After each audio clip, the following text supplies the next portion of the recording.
Yo. Perfecto. Muy bien, chicos. Bueno, entonces, ahorita que les lleguen los documentos, que tengan ya los libros y manuales de microbiología y parasitología, vamos a comenzar entonces y continuar con el tema de bacteriología. En, en la segunda unidad tocamos los temas de bacteriología, virus y hongos y parásitos. Vamos a checar entonces cuál es su tipo de clasificación y cuáles son algunos de los que tienen más importancia, sobre todo en el área clínica. Les comentaba, existen algunos tipos de bacterias, porque vamos a comenzar con el tema de bacterias, algunos tipos de bacterias que sabemos que van a tener ciertas características. Van a ser diferentes a lo que vienen siendo tanto los virus como los hongos y vamos a checar que a las bacterias como otros organismos biológicos pues llegan a tener una forma que va a depender de su función. Van a tener formas específicas, funciones específicas y también de esto va a depender mucho el tamaño que van a tener y si algunas de estas pueden ser observables a través de un microscopio. Su organización celular es desde lo que viene siendo la función que tienen de su membrana plasmática, que sabemos que es lo que se encuentra alrededor y es lo que va a dejar que exista o no exista un tipo de permeabilidad desde lo exterior hacia lo interior. Y también sabemos que dentro de las células encontramos una sustancia tipo viscosa, a eso se le llama citoplasma. Dentro del citoplasma vamos a encontrar lo que vienen siendo algunas moléculas, iones y macromoléculas, que junto con otras pues pueden llegar a formar lo que son los ribosomas. Lo que se encuentra alrededor de lo que son las células estas se les conoce como pared celular. La pared celular es de las principales que dan esa forma, esa rigidez o cierta permeabilidad hacia lo que es el interior de las bacterias. Existen dos tipos de clasificación, lo que son las procariotas y eucariotas. Nosotros ya sabemos la diferencia entre una y otra. En primer lugar, lo que son las eucariotas, ¿qué tienen? Díganme una característica de las eucariotas.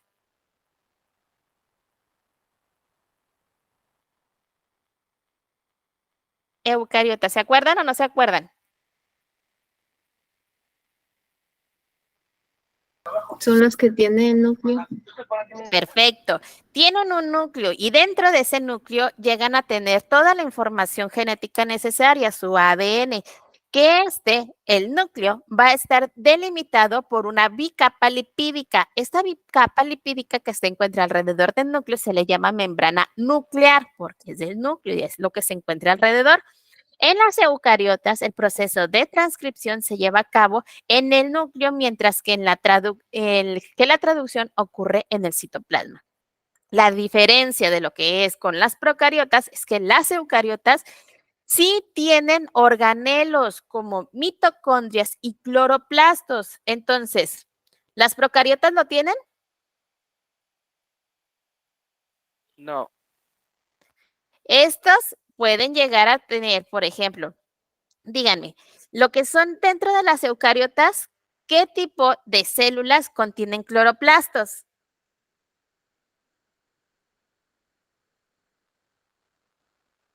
¿Se encuentran en todas las células los cloroplastos? Creo que nomás en células vegetales, ¿no, Miss? Nada más en células vegetales, es correcto. Entonces no las encontramos en todas. Bueno, estas, las que son los cloroplastos, no las encontramos en todos porque nada más sirven para realizar lo que es la fotosíntesis. Las células procariotas, por lo general, pues no contienen núcleo, a diferencia de las eucariotas, por lo cual el ADN es una molécula única y circular y se encuentra en el citoplasma. Entonces, hay que tomar muy en cuenta esto. Si yo les pregunto a ustedes, ¿dónde encontramos el ADN en las eucariotas? ¿Dónde me van a decir? En el núcleo.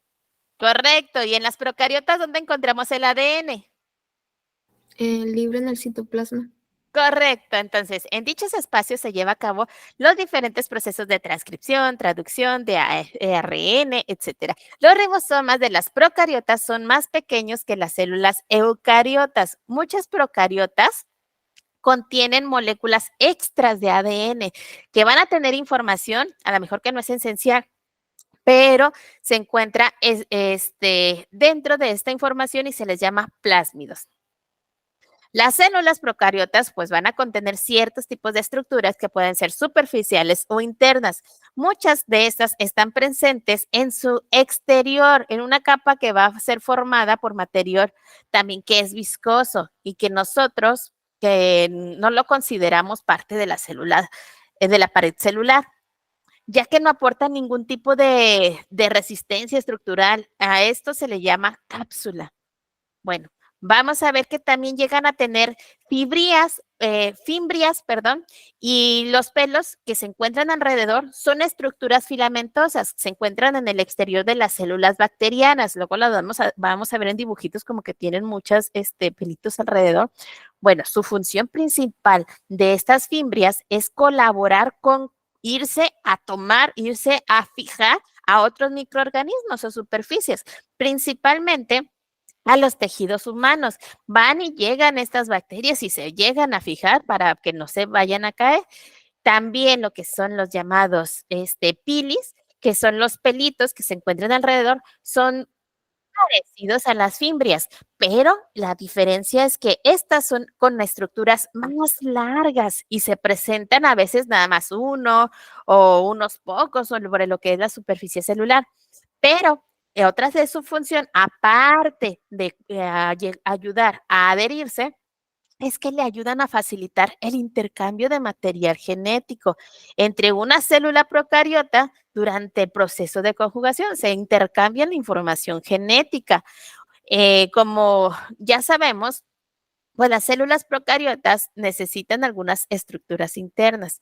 Dentro de estas, pues se encuentran lo que son las esporas, endoesporas. La diferencia de estas es que las esporas son células diferenciadas que resisten de una manera muy eficiente las temperaturas. Estas esporas, pues ahora sí que el calor no les hace nada. Existen ciertos agentes químicos que sí, realmente las van a eliminar. Estos por lo general son agentes que son químicos muy agresivos o que llegan a ser hasta nada más eliminados por lo que es la radiación, porque ellos funcionan como estructuras de supervivencia. Entonces, lo que les otorga al organismo la capacidad de poder resistir lo más que se pueda en lo que son las condiciones diversas. Las esporas pues llegan a estar en un estado como que estado durmiente, en un ciclo de vida bacteriano, donde la célula vegetativa, la espora, célula vegetativa, se encuentran en un momento en donde a lo mejor no se encuentran activas por ese momento. Muchas de estas pueden también ser dispersadas por lo que es el agua, el viento o a través de del intestino de algunos animales. Entonces, en cualquier lado podemos llegar a encontrar este tipo de esporas. Las bacterias, por ejemplo, que encontramos en el suelo, muchas veces son productoras de esporas, como por ejemplo el Bacillus, el Clostridium, etcétera. Si se fijan, estas son las formas que van a tener algunas esporas. Tienen forma como si fuera un tipo de bastoncito. Los puntitos blancos, ¿sí los alcanzan a ver? Estos, por ejemplo, son sueltos o dentro de una célula se les conoce como esporas. Entonces, estos son los que son tipo bastoncitos, de donde, por ejemplo, esos puntitos blancos que se ve como cabecitas, es de donde lo puedes llegar a tomar para poder hacerlo como un tipo bastón. Las bacterias son microorganismos procariotas. Acuérdense muy bien. Si yo les pregunto, ¿las bacterias son eucariotas o procariotas? Me tienen que contestar que son microorganismos procariotas. Es decir, que tienen un núcleo primitivo y por eso es que cumplen con las características mencionadas que acabamos de ver.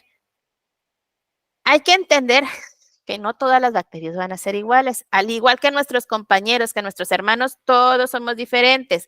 Nada más que aquí con las bacterias, la diferencia principalmente radica en que llegan a tener variaciones, pero a nivel genético, que por ejemplo, estas se pueden determinar por la presencia o no de una pared celular, o también si necesitan o no el oxígeno, o también los tipos de temperatura que ellos pueden llegar a sobrevivir.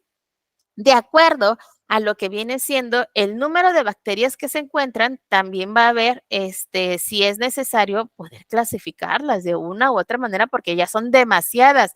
Entonces, si nosotros, entre humanos, ¿cómo nos llegamos a diferenciar un humano de otro humano? A ver, díganme algunas características. Aspectos físicos, Miss. ¿Con eso clasificamos? Nombres. No. Con nombres. Bueno. Con nombres, por ejemplo. Familia, díganme algún apellido. Familia Ramírez, familia López, familia González, familia Hernández, familia Ramos, familia Valderas, familia etcétera, etcétera, etcétera. Hacemos un tipo de clasificación, ¿ok? Porque cuando son demasiadas es lo mismo que tenemos que hacer con lo que son las bacterias. Las vamos a clasificar de alguna u de otra manera. Nada más que aquí hay que tener alguna diferencia para poder decir estos son de aquí, estos son de allá. Una de esas diferencias principales viene siendo su tamaño. Bueno, vamos a ver, vamos a diferenciar cuáles vienen siendo más parecidos a cuáles de acuerdo a su tamaño. Es igual que con los perros, por ejemplo. Tú puedes hacer una clasificación de los perros y luego dices, ¿cómo vas a juntar lo que vienen siendo los chihuahueños? ¿Se parecen, por ejemplo, a los Doberman? Son diferentes. ¿Por qué son diferentes? Ah, Por Porque tamaño. no es la misma raza. no es la misma raza, díganme las características de cada uno. Chiquito, ojos saltones. Tamaño, ok. ¿Qué más? Una es como mi ex, bien latosa, Miss. La otra no, son como que más calmaditos, pero agresivos. No fue buena comparación. Vemos los tipos de características que tienen, ¿ok? A lo mejor tienen unos las orejas más largas, más cortas, entonces lo vemos como si fueran las formas. Uno, tamaño, forma. Luego vamos a ver con quién se llevan mejor, con quién se llevan peor. Por ejemplo, díganme alguna raza de perros que digan, este se clasifica como muy agresivo. El pitbull. Chihuahua. ¿Y los muy sociables? Labrador, Golden Retriever. Ok, entonces ya sabemos esta disposición que viene siendo, bueno, algunos sí se llevan con algunos otros, otros no se llevan con algunos. Por eso dentro de las bacterias también existen células aisladas, los que se pelean con todos y que dicen, no, yo solita, otras en cadena y otros que van a formar grupos porque son más sociables. La clasificación definitiva, pues se refiere a sus propiedades genotípicas, que ya se hace un cariotipo principalmente para saber la diferencia que existen entre ellas. Igual, nosotros como organismos humanos estamos habitados por muchas especies de bacterias distintas. Como les mencionaba, existen algunas que van a ser parasitarias temporales, otras van a habitar en el ser humano de una manera permanente. Entonces, las temporales son principalmente las que encontramos en la piel. Esas bacterias van y vienen, las que encontramos principalmente en la cara, en las manos, etcétera, pero hay otras que siempre están ahí. ¿Cuáles vienen siendo?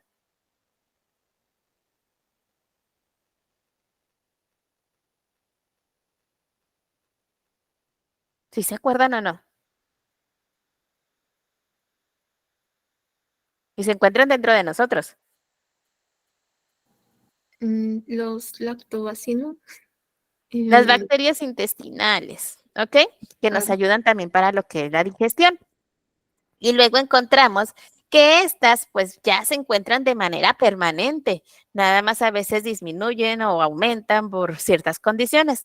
Encontramos algunas bacterias también a nuestro alrededor, en el ambiente, en el aire, en el agua, en los alimentos que empezamos a comer, aunque muchas de ellas pues son inofensivas porque convivimos con ellas a diario, simplemente estás agarrando tu celular y hay muchas bacterias, estás en la computadora, estás tomando una cuchara, etcétera, pero pues ellas son inofensivas. Sí, aquí estoy, pero no te estoy haciendo nada.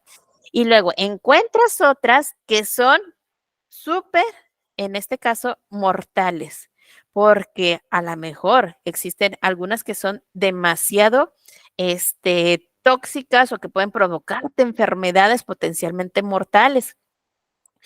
Y luego encontramos algunas otras que la enfermedad puede deberse a los efectos tóxicos que producen algunos productos bacterianos, las toxinas, o bien también la invasión de regiones corporales que acostumbran a ser estériles y llegan, y a lo mejor una mala praxis de cirugía, etcétera, pues llegan y colonizan y te llegan a contaminar en esa área. Esto es lo que les mencionaba. Existen floras bacterianas comensales y patógenas en el ser humano. Como se ha venido platicando, dentro de esto la importancia de la microbiología médica, donde van a ver lo que se estudia entre la interacción que existe con el humano y los microorganismos como bacterias, virus, hongos, parásitos. Ahorita vamos a ver las que a nosotros nos está interesando. No vamos a tocar lo que vienen siendo bacterias alimenticias, etcétera, porque ahorita nada más vamos a ver las que causan enfermedades. Una vez que conocemos estas y vemos cuál es su interacción, podemos prevenirlas, controlarlas o a veces hasta eliminarlas. Entonces, vamos a ver cuál vienen siendo ¿cuáles de estos microorganismos tienen un rol importante en la supervivencia del ser humano? Porque sabemos que la población comensal normal de microorganismos pues participa en un procedimiento, en un procesamiento a lo mejor que consumimos nosotros a diario, con lo que son productos alimentarios. Hay algunos otros que pueden favorecer para llegar a tener este tipo de crecimiento y hay algunos otros que van a proteger frente a algunas infecciones, porque a lo mejor no, en vez de perjudicarnos, nos ayudan a controlar algunas otras infecciones provocadas por gérmenes que a lo mejor pueden ser de alta virulencia, o algunos otros nos ayudan a estimular a la respuesta inmune. Si estos microorganismos no estuvieran presentes, pues no sería posible la vida tal cual como la conocemos, ya que algunos de ellos nosotros los utilizamos para sacarle provecho y tocarlo el beneficio que nosotros podemos llegar a tomar de ellos. La flora microbiana que se encuentra en nuestro alrededor también en el interior de nuestro organismo depende de muchos factores. No es lo mismo la flora microbiana que encontramos en un bebé, en una persona que está en la etapa reproductiva o en una persona de la tercera edad. Van a ser diferentes factores.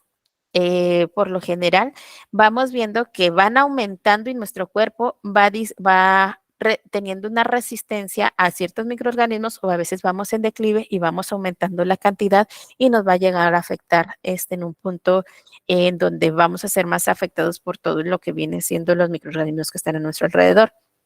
También influye mucho la dieta. Ya vimos dentro de la importancia de lo que viene siendo la nutrición en alimentación y nutrición. Estuvimos checando lo que viene siendo la importancia de la dieta en cuanto a lo que viene siendo que algunas van a llegar a producir, por ejemplo, algunos efectos en unión con algunos microorganismos que pueden ayudar a degradarlo para lo que es la digestión y algunos otros que va a ser muy difícil que puedan llegar a degradarlos. El estado hormonal también influye mucho con lo que es la flora bacteriana. Si, por ejemplo, estamos en un estado de embarazo, la flora microbiana va a ser muy diferente a una persona que está nada más en estado reproductivo porque no está en estado de embarazo. El estado de salud e higiene de las personas también es muy influyente. Si en este caso existen personas que tienen su sistema inmune muy bajo, entonces su salud va a ser más perjudicial por la flora microbiana que se encuentra en ese momento y pueden llegar a ser afectada también por externos. Entonces, toda la población de microorganismos pues experimenta cambios durante toda la vida de una persona y todo lo que son los cambios de salud pueden llegar a alterar el estado de equilibrio que alcanza la flora microbiana normal de una persona. Por ejemplo, si llegamos a tener un tipo de de infección gastrointestinal, tenemos diarrea, vómito, esto va a hacer que se altere nuestro estado de equilibrio de nuestra flora microbiana normal. Y por ello, muchas veces, a lo mejor con la toma de algunos antibióticos o la toma de algunos tipos de medicamentos, también se puede llegar a afectar. Muchas veces la hospitalización de un paciente puede generar que estos microorganismos no virulentos, por ejemplo, de la orofaringe, sean sustituidos por otros que pueden llegar y afectar y a invadir los pulmones y producir hasta una neumonía. Por ejemplo, el Clostridium difficile en el tracto digestivo es controlado por las bacterias presentes en el intestino. Sin embargo, cuando se introduce un antibiótico, se elimina esta flora microbiana y el Clostridium difficile llega y logra proliferar y producir pues diarrea y cólicos. Entonces, ahí está tranquilito, pero llega alguien más y afecta toda la flora y empieza a producir efectos. Por esto, muchas bacterias, en diferentes circunstancias, para el ser humano, pues pueden llegar a ser buenas o malas. Pueden llegar a que su presencia en el organismo desencadene una serie de procesos que lleva indefectiblemente al desarrollo de enfermedades. Entonces, de aquí la importancia de lo que son las bacterias. ¿En qué vamos a entrar? En la clasificación de ellas. Vamos a ver cuál es su aspecto macroscópico, microscópico y cuáles son algunos de los requerimientos para poder llegar a crecer, sobre todo por su capacidad de despertar alguna respuesta inmune. Y por último, cuál es su característica de su genotipo. Vamos a ver diferencias entre lo que es macroscópica y microscópica. Para esto, yo les voy a repartir a cada uno de ustedes un tema de diferentes tipos de bacteria y me lo van a consultar desde lo que es su clasificación, cuáles son sus aspectos y cómo es que llega a afectar, en este caso, clínicamente. Y si llegamos a tener algún efecto, cuáles son sus sintomatologías, cuáles son algunos de sus tipos de medicamentos que podemos llegar a aplicar para poder controlar o en dado caso que se pueda llegar a controlar, cuál es su ciclo de vida, en este caso, cuánto tiempo tardamos en que desde que se contagia hasta que llega a tener los efectos y cuáles son algunos tipos de prevención, sobre todo del tema que les toque. Ok, voy a detener tantito la presentación para responder algunas dudas que tengan. Y el día de hoy, la palabra clave para las personas que van a ver la clase grabada de microbiología va a ser bacteriología. ¿Ok? Bacteriología. Muy bien, detengo la presentación. Permítanme un segundo.